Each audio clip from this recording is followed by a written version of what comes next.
अस्सलाम वालेकुम वरहमतुल्लाहि वबरकातुहू। मैं हूं प्रोफेशनल एस्ट्रोलॉजर नेम अरमान सिद्दीकी।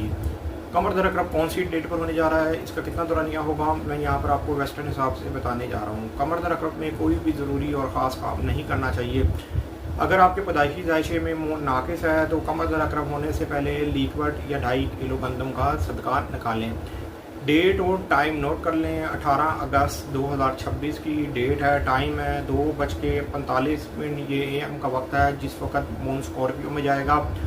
और 20 अगस्त 2026 को 1:29 ये PM का वक्त होगा, दोपहर का वक्त होगा जिस वक्त ये टाइम ख़त्म हो जाएगा, मून सेजिटेरियस में चला जाएगा। लेकिन कमर हबूत के अंदर 18 अगस्त 2026 को 6:35 ये AM का वक्त होगा जिस वक्त ये हबूत की हालत में होगा।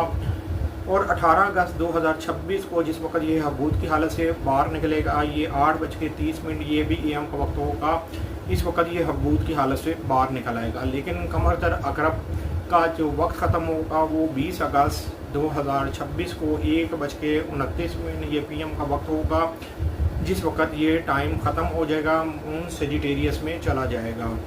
उम्मीद ये करता हूँ मेरी ये वीडियो आप लोगों को बहुत पसंद आई होगी। मेरी इस वीडियो को शेयर, लाइक, कमेंट और मेरे चैनल को सब्सक्राइब करना ना भूलिएगा। अल्लाह।